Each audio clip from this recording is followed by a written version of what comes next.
Stan Lee of Marvel Comics. It's a pleasure to talk to you. Hey, it's a pleasure to be talked to, but I'm sorry I missed the show about the guy with the horse, with the soul of a horse. You would have loved it. I'm telling man. you.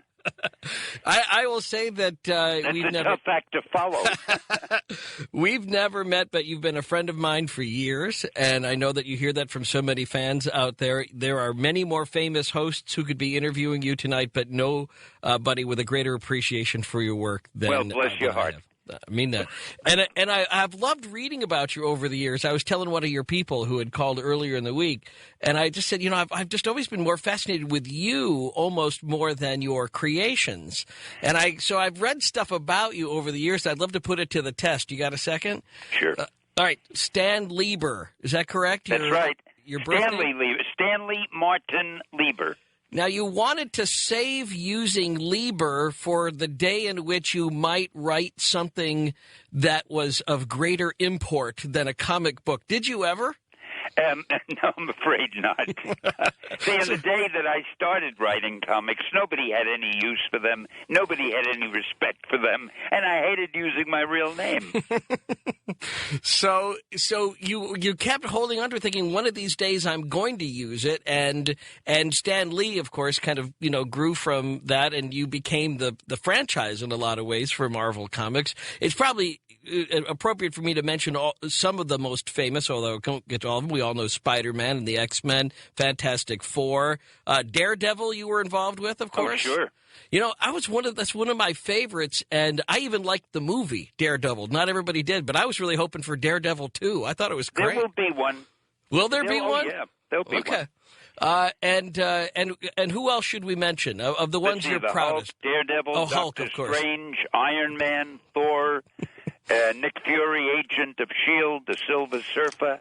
We can go on and on. Well, and Silver Surfer's another one, too. There's so many of these which I think, Hulk was – I enjoyed the Hulk movie, but not all of the comic books have translated as well to the big screen as some of them have. And everybody knows how successful the Spider-Man series has been. What's the secret from a great comic book becoming a great movie? You've been involved with both.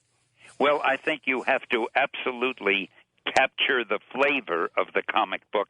And it's not just comic books. When they make a movie of a novel or of a stage play or anything, the most important thing is to figure out what made the original source so popular. What was it that made that something that the fans latched onto and not lose that quality?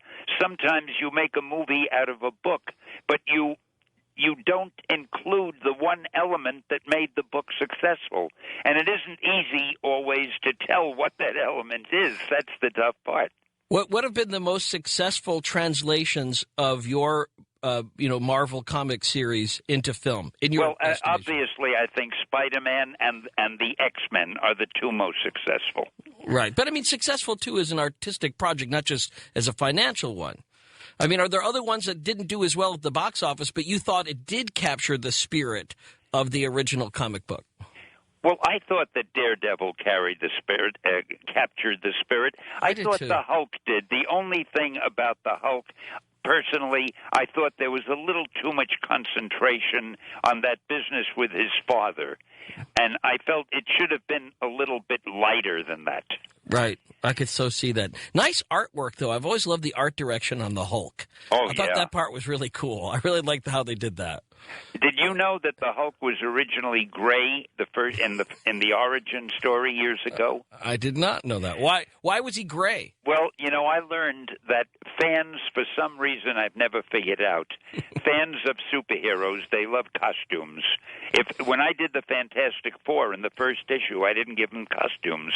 And we started getting fan mail, and the fan mail read, "We love the book. It's great. We can't wait till the next issue, but if you don't give them costumes, we'll never buy another copy."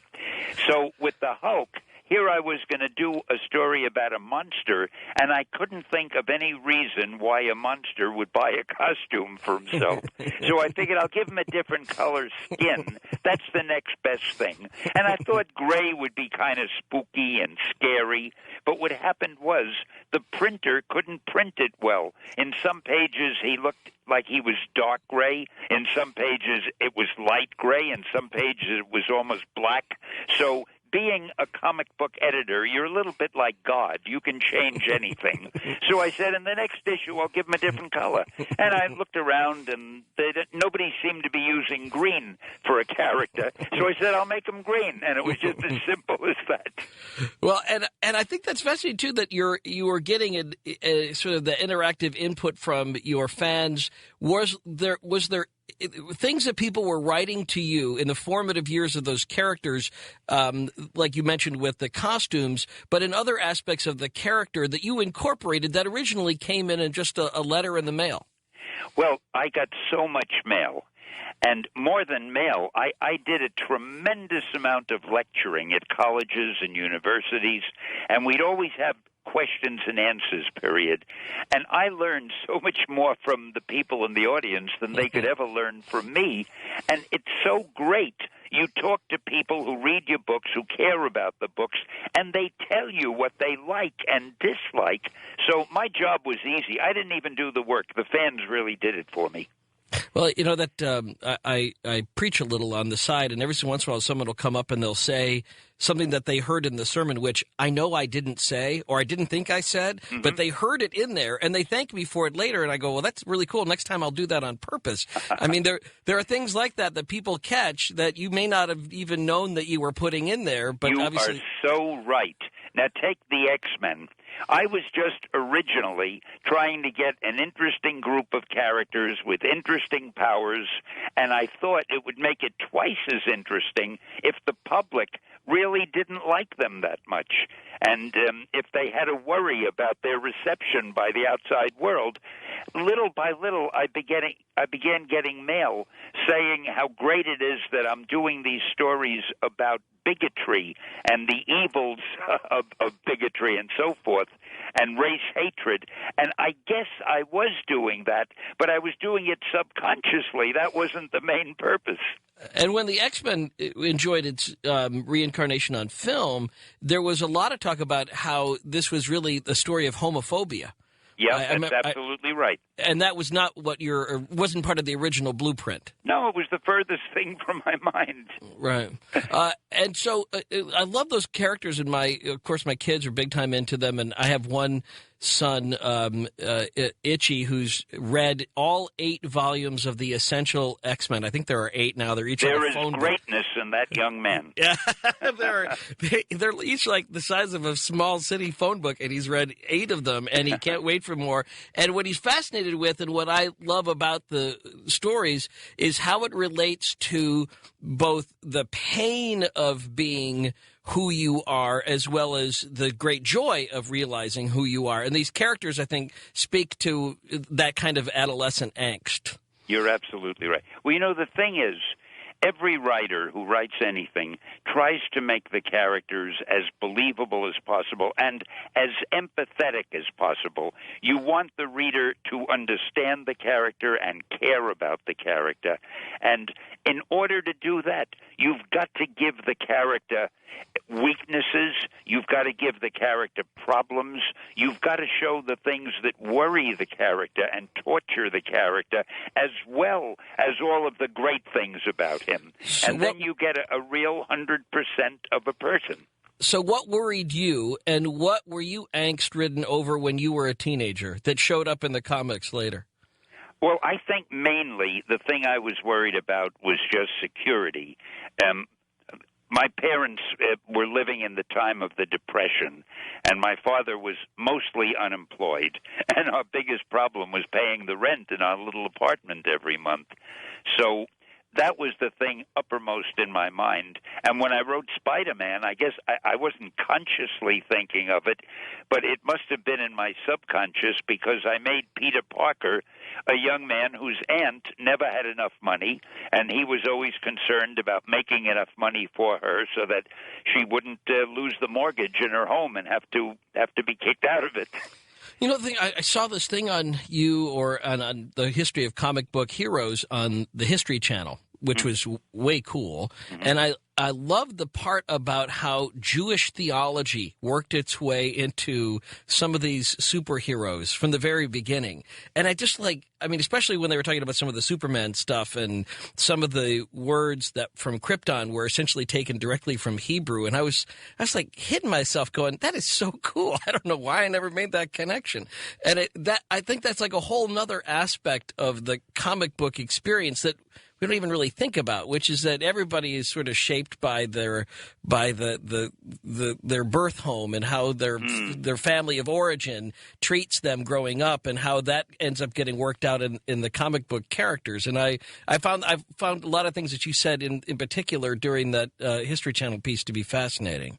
Well, you know, it's funny. I was not aware that there were any Jewish words or similar to Jewish words in the Superman stories. I've got to go back and reread them.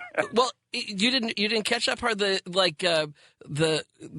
name, any word that, well, I don't get into it with you, but you go back and see it. It's interesting, like Kal-El, and all of the way that the names from Krypton end in L comes directly from Hebrew. You get Daniel. I wasn't even aware of that. I thought that was the coolest thing. Yeah. I don't know. It knocked me out.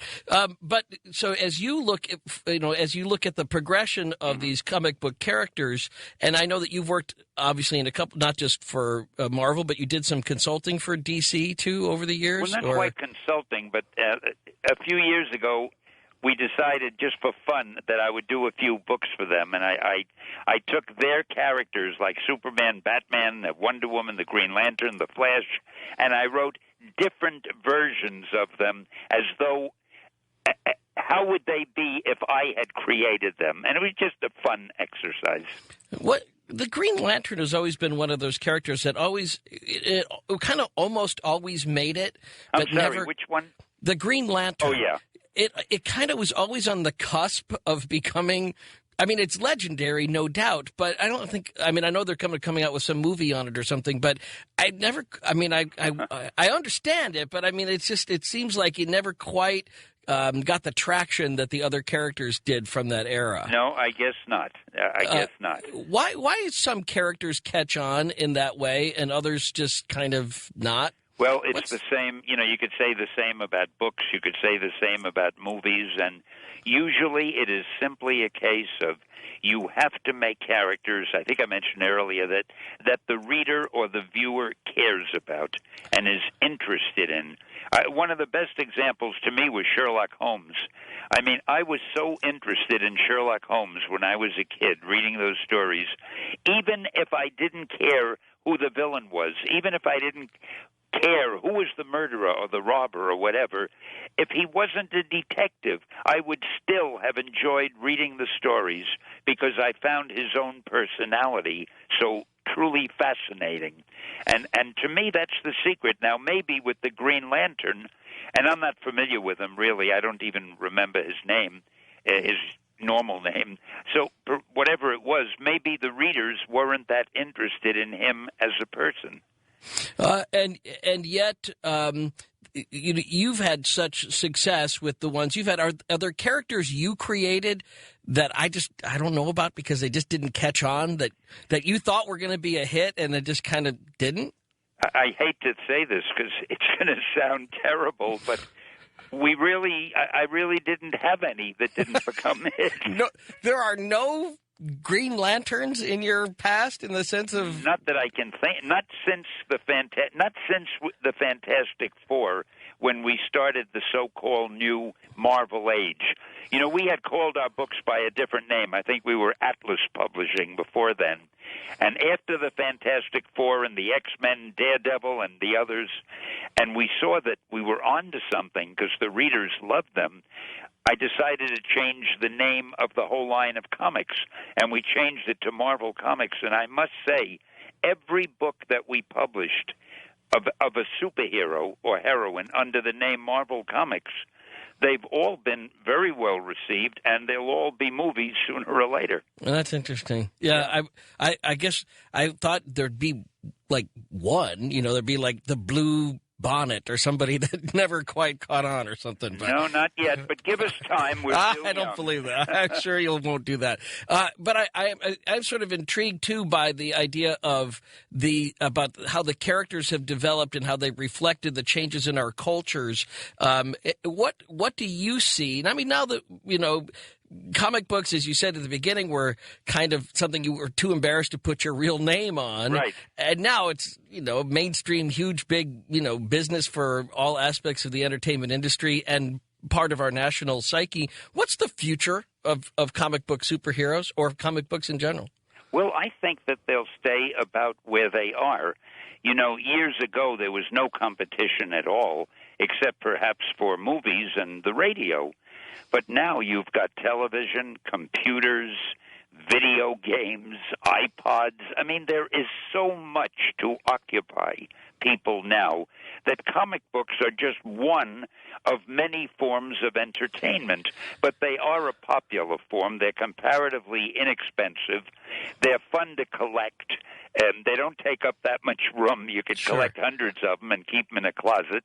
They're fun to share with your friends. So I think they'll always be around. And the big thing is people are so interested in movie producers and TV producers keep scanning the comic books looking for ideas for movies and TV shows. So there'll always be comics just because they form a basis for things in other fields, in other media. And let me rephrase that a little bit. Part of what I was getting at there is, what's the future of comic book superheroes? How will they change as the culture changes? Well, that's my fault for not being clear enough. I mean, how do you think that will change? I don't know. I've never thought about that. Usually a writer is affected by whatever the trends are at the moment.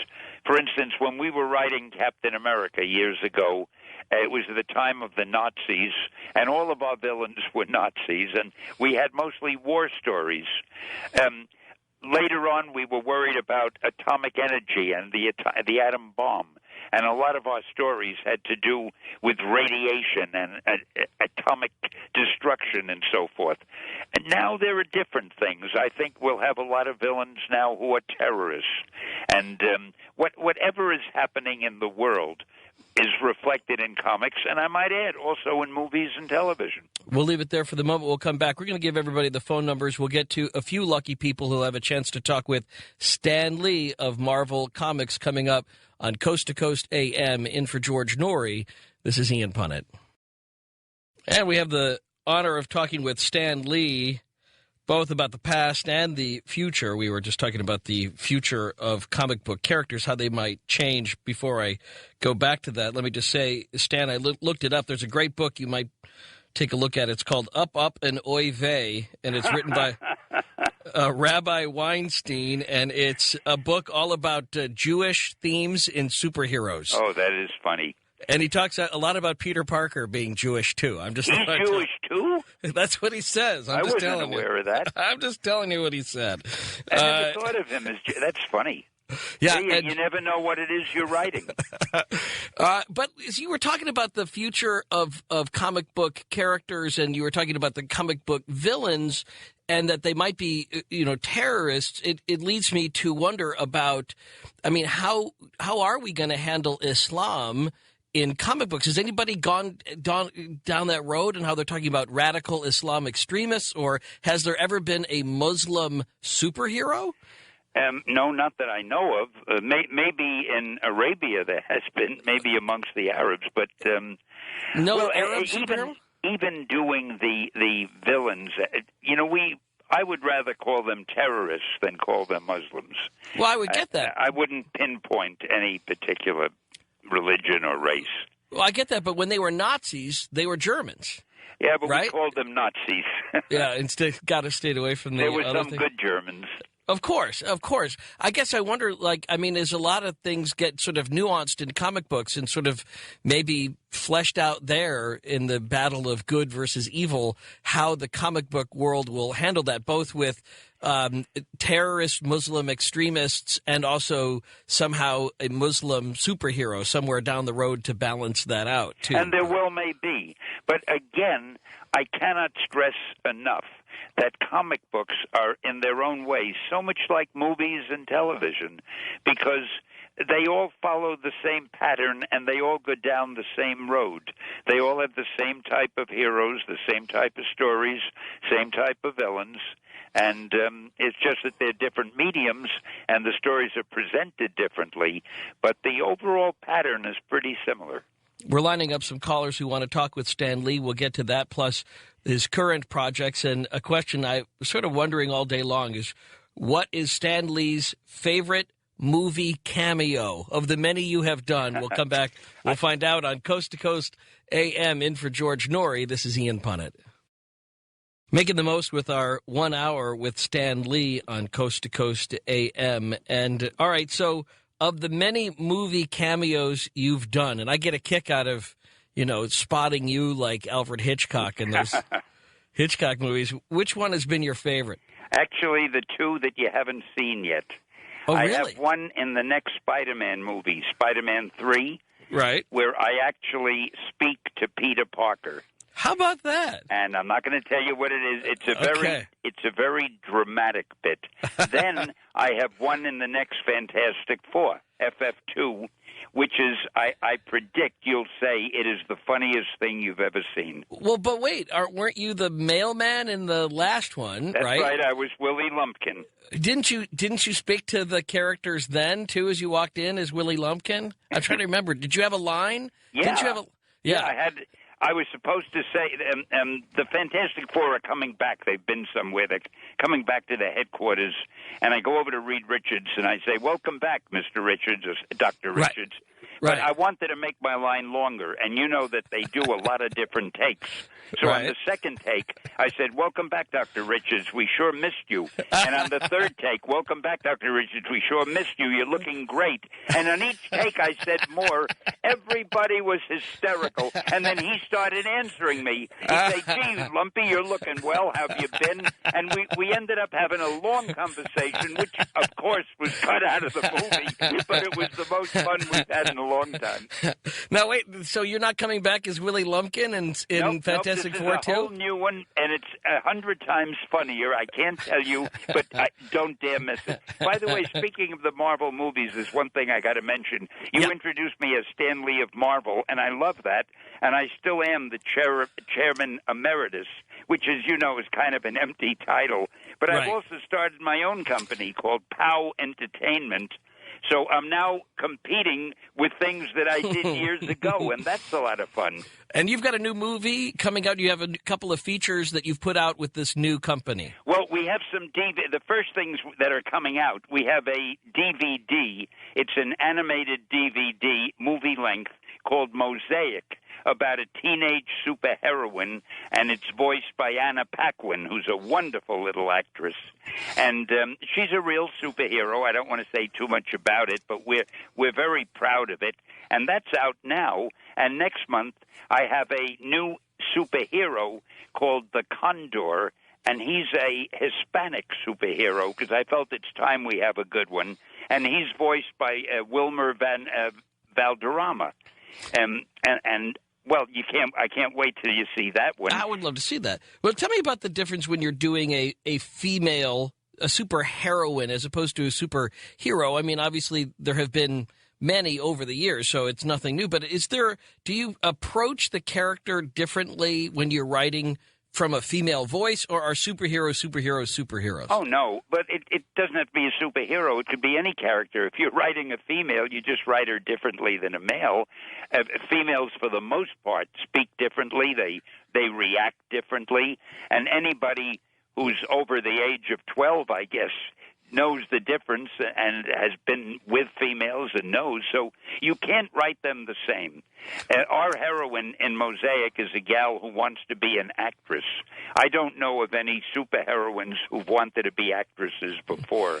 So it gives an added dimension to the story, and I think it makes it rather interesting. What are her talents as Mosaic? Well, she had a pet chameleon, and she gains the power to be able to actually, I don't know, she's a shapeshifter. She can change her shape, and the fact that she's a good actress enables her also to change her voice so she can impersonate almost anybody. And she also can, as a chameleon can, she can stick to walls, and she has some extra strength. So she's there's a lot she can do, but she's also vulnerable in many ways. And she's a real gal, and she's more interested in being an actress than in being a superheroine. What does Condor do? Condor is a skateboard champion, and cool. He has an accident, and he hurts his leg. And he gets himself a very special skateboard that enables him to do things no one else can do. And it's a very dramatic story. His parents, he's a little bit embarrassed by them because they speak with something of a Spanish accent, you know, and he learns as the story goes on what a fool he had been. And he takes pride in his heritage. And obviously there are some interesting villains and a lot, and there's a gorgeous girl who's a villainess, and he doesn't know she's a villainess, and I shouldn't be telling you this, so I won't. It sounds like a silver sidewalk surfer in a way. I mean, in a way, yeah. The way he is on that little skateboard of his is very much like that. But then, for a change of pace, we also have one that stars Ringo Starr. Oh, I heard about this, but I don't know anything about it. It's animated also. It's a full-length feature one. We're just finishing the script now. That won't be out for a while. But I said to Ringo the other day, I said, you know, I'm going to make you famous. And he was so appreciative. Let me ask you about the immigrant story idea, because that sounds like it goes back to the roots of a lot of the super comic book heroes that seem to be telling the American story of somebody who came from another planet or came from another country, and they're assimilating. And so much of what Superman was about assimilation, and some of these other characters pre-war, post-war was all about becoming an American and standing up for America. And I always thought that was really sort of an intriguing idea from people who may have been the first generation Americans that were now the comic book drawers, kind of like what you're talking about with Condor. Yeah, well, I think there's a lot of truth in what you say. Although I must admit, I think when Siegel and Schuster were making up Superman, their biggest thought was, we got to get some character that people are going to buy, and they'll like them, and we'll be able to get paid, and we'll pay the rent this month. I don't think that the whole socialistic thing was that. Right. Because I know in my case, you know, you mentioned earlier that people read a lot of things into something. Right. And that's really the way it is, because so much has been read into a lot of stories I've written that I know I wasn't thinking of on a conscious level when I wrote them. Now, you never know how your subconscious is working, of course. But when you're working in simple elements, in a way, it kind of has a way of distilling out a lot of other things. And they get down, if you're writing a story with simple elements, you're going to pull out the simplest elements within you. And so that may be just the simple thing of your family of origin, what kind of thing, how you were shaped by your parents, or how your soul was tattooed at birth by I think every writer, in fact, every human being, is a product of his past environment, of his upbringing, his parents. In fact, you're affected by everything you have read and seen and heard all of your life, when you were young, certainly. So we carry all of those memories with us and all of those impressions with us wherever we go and whatever we do. Did you used to hang with the Superman guys? I mean, did you ever socialize with the Not DC as much as you would think. I was friendly. I got to know Jerry Siegel After a while, in fact, I gave him a job at Marvel. There was a time when he really needed work, and I gave him a job at Marvel for a while.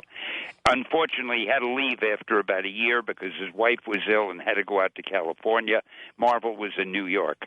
Right. So that was it. I never met Joe Shuster, but I was friendly with Carmine Infantino, who for a while had been the top man at DC. He had the job that was the equivalent to mine, and even though for the readers, we pretended to have a great feud between the two companies.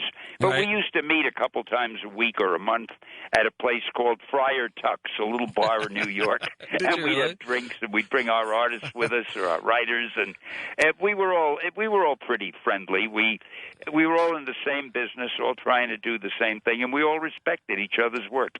What about Bob Kane? He was a very good friend of mine. In fact, I'm so sorry. We lost Bob a few years ago. And as you know, Batman came out way before Spider-Man. And he used to rib me and say, well, Stan, you saw what a big success Batman is. Where is Spider-Man? And now that Spider-Man is a big hit, I can't tell him about it. He must know about it, though.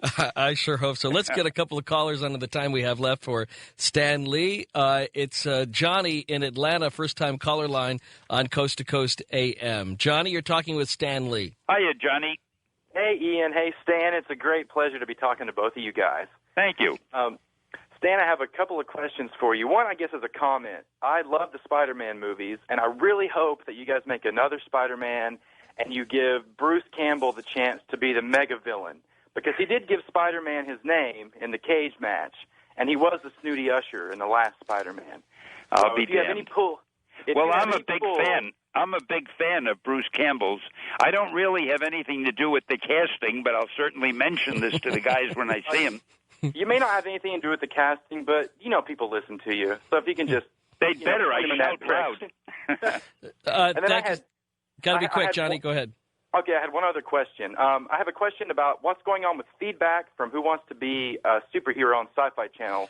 And I'm homosexual. Who do you think may be gay out of all the superheroes? And I'll hang up and listen off the air. That's a great question. I What got do you to tell think? you, Oh, wait a minute. I had a hero who was gay. He wasn't a prominent one. Did you ever read Sergeant Fury and his Howling Commandos? No, I didn't. I don't know that one at all. Oh, well, years ago, I got tired of doing superheroes at one point, so I did some World War II stories, and I had a platoon headed by Sergeant Fury, and in the platoon there were a lot of different types. They were all ethnic types. There was an Italian, a Jewish guy, a black guy, and there was somebody named Percy Pinkerton. He was an Englishman who carried an umbrella. That was his big weapon, and I suspect he was gay. You suspect that. Actually, I heard that Green Lantern, in one of the incarnations, and like I said, I read about comic books more than I read them, and I thought that somebody had been doing that with the most recent incarnation of the character. Gee, I wouldn't know, because that's the DC company, and I'm not with them, and I'm get sorry. That's Although all right. it's always possible. Yeah, wildcard line, Ray, a trucker on Coast to Coast AM for Stan Lee. Ray, go ahead. Hello, Ian. Hello, Stanley. Hiya, Ray. I grew up with comic books like the Hulk and everything, but one of the ones that I really got a kick out of was the She-Hulk series. I really loved that series because she knew she was in a comic book, and some of the things that allowed you to do with the stories was just hilarious. I'm so glad you said that. I thought that was clever. I loved it myself. Yeah, I really liked her way she'd step between pages when she was in a hurry. That's very funny. But, I wish I'd seen that. Are you planning on doing any more series like that where the characters actually know they're a comic book character? Well, I tell you what I'm going to do. I'm going to see Joe Quesada, the editor-in-chief in New York, in a couple of weeks, and I'm going to mention it to him. And I don't know. He's the guy who makes those decisions. I don't know what his plans are. But if he hasn't thought of it, I'm going to just put a little idea in his head. Well, and thank you, Ray, and I appreciate that. Where will people be able to get your new products? Oh, in any store where they sell DVDs. Okay. It's called Stan Lee Presents. That's the main title. Of course, I wouldn't leave that out. And then it'll say Mosaic, and next month it'll say Condor, and at the end of the year it'll say Ringo, and it'll never stop. That's very cool. And do you, I mean, I know that the Marvel method was the sort of organizational system where you were sort of the top of the pyramid and you had other people that were working with you. When you go back, and you were always, as I understood it from what I've read about you over the years, you've always been very deferential to the artists that actually did the drawings of these or some of the other work that you may not have done the hands-on work on. Do you wish, if you could go back, that you could do more of the hands-on work itself, or are you happy with the Marvel method? I think I did quite enough, thanks, but I'm glad you mentioned the artists, because I have to say that they were collaborators and they were really co-creators. For example, I might have come up with the idea for the Hulk, but it took Jack Kirby to draw him and bring him to life and make him look the way he did so that people would want to see more of him. And it took Steve Ditko to draw Spider-Man the way he did in those wonderful drawings of his. And also, these artists, the ones I worked with, were very good at story. And when you mentioned the Marvel method before, I thought you were going to mention the method of writing the stories, because we reached a point where I was too busy to write them all. So what I would do, I would just come up with the idea, the main idea for the story, and tell it to the artist. And he would draw it any way he wanted to, in whatever way he thought was best. Bring me the drawings, and I would then put in the dialogue and the captions. Right. So it was a true collaboration. And these guys were so great that they probably drew the panels better than I could have described them to them. And yet, did any of those characters that you helped create or created entirely on your own over the years, were any of those representatives of your own family? Did you ever put any of your own people in your series? Not consciously, no. I never really. I never put anybody, any friends or family or anybody. Weren't you tempted? Just try to think of who would be an interesting character. Maybe if I had a guy who was a doctor, a guy who was a lawyer, and what would make him interesting? Well, maybe he had this quality or that quality, but I never consciously said, "Gee, I'm going to make somebody like Uncle Sam or like Cousin Mary." I didn't do that. Or attempted to make a supervillain out of your mother-in-law or something like that? And I loved my mother-in-law. I just check it. I just didn't know. Besides, you could never know anybody who was as bad as the villains you wrote. They had to be worse than any living person. And so not just the creator of the superheroes, but the supervillains as well. Stan Lee. It's been a distinct high mark of my many years in broadcasting to spend an hour with you. Oh, bless your heart. I enjoyed it. I hope we can do it again. I'd love to. Mike, you have made me a superhero in the eyes of my kids that I get to talk to you. They think that was really, really... They can't wait to hear the tape. So thank you so much. Oh, wonderful. And let me close by saying Excelsior. If you hadn't, I would have. And thank you, and God bless you. Have a great night. Too. Good night. Appreciate it. Good night. Stan Lee from Marvel Comics. Thank you, George, for that opportunity. I owe you big time when I see you in March in Los Angeles. Next hour, another great guest and then open lines later on Coast to Coast AM. This is Ian Punnett.